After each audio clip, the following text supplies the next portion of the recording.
بسم اللہ الرحمن الرحیم۔ السلام علیکم ورحمۃ اللہ وبرکاتہ۔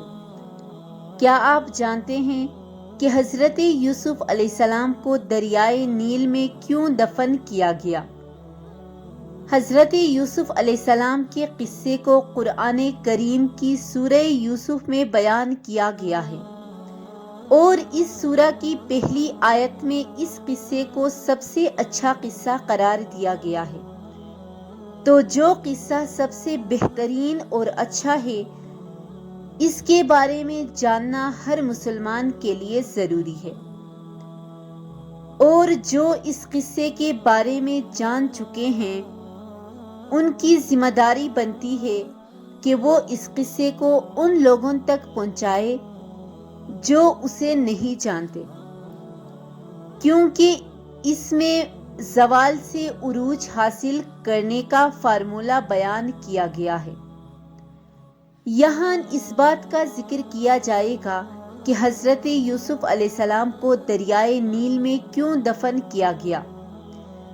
حضرت یوسف علیہ السلام نے 120 سال کی عمر پائی۔ حضرت یوسف علیہ السلام کے وصال کے بعد ان کے چاہنے والوں میں اختلاف ہو گیا کہ حضرت یوسف علیہ السلام کو کہاں دفن کیا جائے۔ مصر کی عوام کا آپ سے محبت کا یہ عالم تھا کہ ہر کوئی یہ چاہتا تھا کہ سیدنا یوسف علیہ السلام کو ان کے محلے میں دفن کیا جائے، تاکہ ان کے محلے میں خیر و برکت رہے۔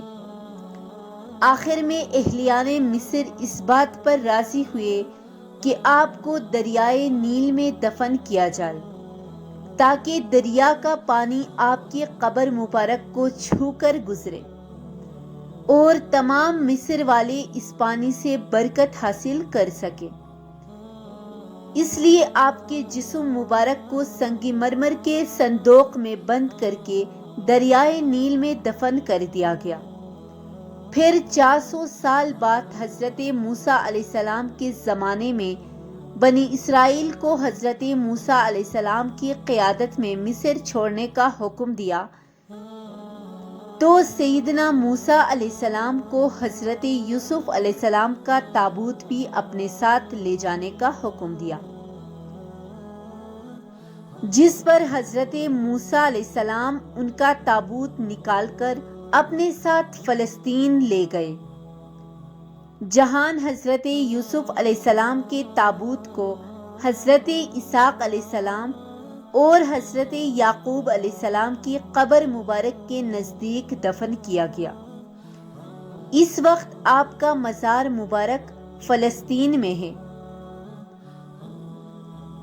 اگر میری ویڈیو اچھی لگی ہو تو اس چینل کو سبسکرائب کرنا مت بھولیے گا۔ جزاک اللہ۔